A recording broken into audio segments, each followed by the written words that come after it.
भारत की सबसे बड़ी निजी कंपनी रिलायंस इंडस्ट्रीज और ब्रिटेन की दिग्गज रोल्स रॉयस ने आधिकारिक तौर पर हाथ मिला लिया है। मकसद बिल्कुल साफ है, भारत के 5th जनरेशन फाइटर जेट एमका के लिए स्वदेशी इंजन तैयार करना। लेकिन क्या आप जानते हैं कि ये सिर्फ एक साधारण बिजनेस डील नहीं है, ये भारत के डिफेंस सेक्टर के निजी क्षेत्र की अब तक की सबसे बड़ी एंट्री है। इस खबर ने न केवल दिल्ली के गलियारों में बल्कि पाकिस्तान के मीडिया हाउसों में भी खलबली मचा दी। जानते होंगे कि रोल्स रॉयस इंजन्स बनाता है, जेट इंजन्स बनाता है, चाहे सिविलियन एयरक्राफ्ट के चाहे फाइटर एयरक्राफ्ट के, वो इंजन्स बनाता है।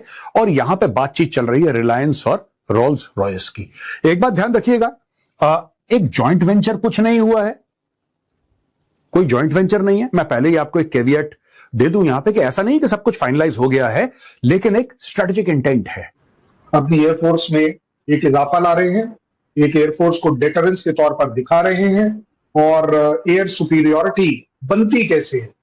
बनती ऐसे ही है कि आपके पास एक तो जहाज हो, अच्छे जहाज हो, टेक्नोलॉजिकली बेटर जहाज हो, नंबर ऑफ जहाज में भी आपके पास उतने कम से कम हो कि दुश्मन देश ये समझ कर चले कि इनके पास एक अच्छी खासी एयरफोर्स है। रिलायंस के साथ जो कोलैबोरेशन हुआ है मुकेश अंबानी लेड रिलायंस इंडस्ट्रीज का, उसका सबसे बड़ा बेनिफिट दो है। Number one, it's a very good decision of Reliance industries, क्योंकि देखिए प्रोपल्शन सिस्टम्स का, खास करके एरोस्पेस प्रोपल्शन सिस्टम का जो research development, by the way this will be a clean sheet project जहां पे एकदम नई तरह से 5th generation fighter aircraft use किया डेवलप किया जाएगा।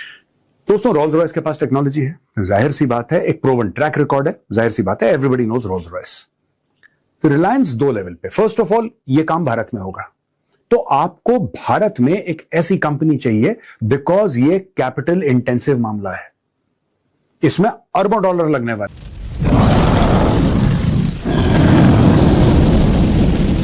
हेलो दोस्तों, जय हिंद। जैसा कि आज की वीडियो क्लिप में आपने देखा, पाकिस्तानी मीडिया अब इस बात की चर्चा कर रही है कि देखो, भारत जेट इंजन बनाने की दिशा में तेजी से आगे बढ़ रहा है, जबकि पाकिस्तान अभी भी ऐसी तकनीक में काफ़ी पीछे नजर आता है।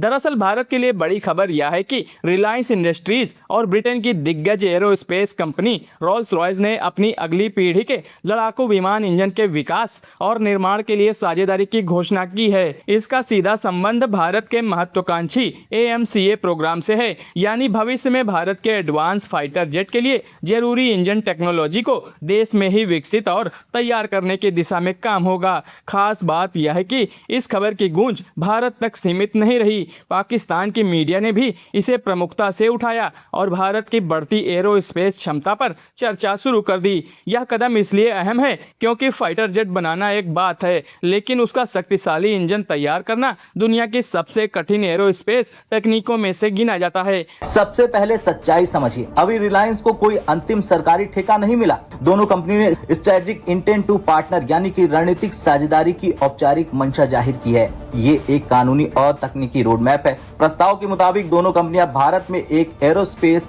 गैस टरबाइन कॉम्प्लेक्स स्थापित करने की योजना। दोस्तों, रोल्स रॉयस के पास टेक्नोलॉजी है, जाहिर सी बात है, एक प्रूवन ट्रैक रिकॉर्ड है, जाहिर सी बात है, everybody knows Rolls Royce. Reliance दो लेवल पे, फर्स्ट ऑफ ऑल ये काम भारत में होगा, तो आपको भारत में एक ऐसी कंपनी चाहिए बिकॉज ये कैपिटल इंटेंसिव मामला है, इसमें अरबों डॉलर लगने वाले हैं और पानी की तरह पैसा बहाया जाएगा, पानी की तरह। तो आपको एक ऐसा एक पावरफुल पार्टनर चाहिए भारत में जिसके पास अरबों डॉलर हो बहाने के लिए।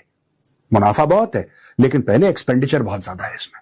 It's not a very simple thing to do कि चलो हमने जैसे ना कुछ एक कार बनानी है, क्योंकि कार के पार्ट्स फिर मिल जाते हैं, ये जेट इंजन बनाने की बात कर रहे हैं। तो ये देखिए साहब, बात ये है कि aerospace gas turbine complex India में बनाया जाएगा। ये जॉइंट स्टेटमेंट आया है और जॉइंट स्टेटमेंट है रोल्स रॉयस और रिलायंस इंडस्ट्रीज लिमिटेड का, और ये बात कर रहे हैं across the entire engine life cycle including design, development, manufacturing, testing, production and long term maintenance and support. तो ये सब की बात कर रहे हैं, यानी कि मैन्युफैक्चरिंग भी करनी है, डिजाइन भी करना है, डेवलपमेंट भी करनी है, बनने के बाद इसको लॉन्ग टर्म आपको मेंटेनेंस और सपोर्ट भी देना है। तो पूरा का पूरा इकोसिस्टम रिलायंस और रोल्स रॉयस चाहते हैं कि भारत में हो। The move also aligns with the governments आत्मनिर्भर भारत इनिशिएटिव। ठीक है, अब हम आते हैं एंड टू एंड कैपेबिलिटी। ये क्या कर सकती है, ये जो फैसिलिटी है जो कि आएगी, जिसके इंटेंट दर्शाया सबके सामने लेकर आए एक अपना इंटेंट, रोल्स रॉयस और रिलायंस। ये देखिए, डिजाइन है, डेवलपमेंट है, मैन्युफैक्चरिंग है, टेस्टिंग है, प्रोडक्शन है, maintenance and long term support है। तो ये एक इंटेंट है कि साहब हमें बनाना है इंजन, और हमें बनाना है इंजन एमका के लिए। अब दोस्तों मैं आपको बताता हूं ये बातें क्यों चल रही हैं। ये अचानक बात आई साफरान की, कि साफरान वो कंपनी है जो कि राफेल के इंजन्स बनाती है। हम तो राफेल ही को ज्यादा जानते हैं, तो वील गिव दैट एग्जांपल कि राफेल के इंजन साफरान बनाती है। भारत कावेरी 2.0 बनाएगा जिसमें इतना किलो न्यूटन का थ्रस्ट है कि वो प्लेन को उड़ा सके। जो ओरिजिनल इंजन था उसमें इतना नहीं था कि एक फाइटर जेट को उड़ाए। अब भारत उसमें पैसे लगा रहा है। यहां पे रिलायंस है, वो कह रहा है कि नहीं हम रोल्स रॉयस के साथ टाई अप करेंगे। वहां पे और कंपनीज हैं वो साफरान के साथ टाई अप कर रही हैं। ये क्यों हो रहा है? अचानक हम इतना इंजन्स के बारे में क्यों सुन रहे हैं? अपनी एयरफोर्स में एक इजाफा ला रहे हैं, एक एयरफोर्स को डेटरेंस के तौर पर दिखा रहे हैं। और एयर सुपीरियोरिटी बनती कैसे है? बनती ऐसे ही है कि आपके पास एक तो जहाज हो, अच्छे जहाज हो, टेक्नोलॉजिकली बेटर जहाज हो, नंबर ऑफ जहाज में भी आपके पास उतने कम से कम हो कि दुश्मन देश ये समझ कर चले कि इनके पास एक अच्छी खासी एयरफोर्स है, इससे पंगा ना लिया जाए, तो वो एक समझदारी होगी। सो अगर आप कहेंगे दिखाने के तौर पर, तो यस मैं मानूंगा इस बात को कि फौज में एक फौज की जो माइट होती है उसको दिखाया जाता है। जैसे कि हमारे यहाँ हमारी पलटन में भी कहा जाता है कि वो जो हमारी पलटन के जो पहलवान होते हैं उनके जो डोले होते हैं वो जानबूझ के दिखाए जाते हैं कि भाई बंदा जब चलता है ना ऐसे ऐसे करके, तो ये वो वाली बात है कि yes we are doing that, कि अब हम उस लाइन पर चल पड़े हैं, उस दिशा में चल पड़े हैं कि जहां मुझे लगता है कि ताकत दिखनी चाहिए। और अगर ताकत दिखेगी तो मुझे लगता है अच्छी बात ये होगी कि लड़ाइयां कम होंगी, क्योंकि उसका डेटरेंस वैल्यू है। इसलिए मैं आपके साथ हमेशा बात करता हूँ। सर एक रेस नहीं शुरू हो जाएगी इसी तरह की? आप लोग लेंगे, फिर हम भी सोचेंगे, फिर कोई और देश भी सोचेगा, हम अपना पैसा ये फाइटर जेट में ही लगाते चले जाएंगे।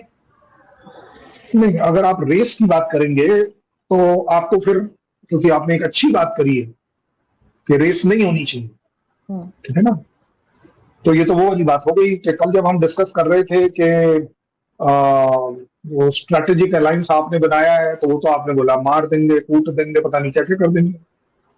भाई आपने तुर्की के साथ और सऊदी के साथ पता नहीं ऐसा क्या कर लिया, तो वो फिर क्यों किया आपने? रिलायंस के साथ जो कोलैबोरेशन हुआ है मुकेश अंबानी लेड रिलायंस इंडस्ट्रीज का, उसका सबसे बड़ा बेनिफिट दो है। Number one, it's a very good decision of Reliance industries, क्योंकि देखिए प्रोपल्शन सिस्टम्स का, खास करके एरोस्पेस प्रोपल्शन सिस्टम का जो research development, by the way this will be a clean sheet project जहां पे एकदम नई तरह से fifth generation fighter aircraft use को किया, डेवलप किया जाएगा। ऐसा नहीं कि रोल्स रॉयस वहां से कुछ ले आएगा और सिर्फ यहाँ पे असेंबली होगा। रिलायंस इंडस्ट्रीज का बेनिफिट ये होता है कि Reliance Industries is a very big organisation.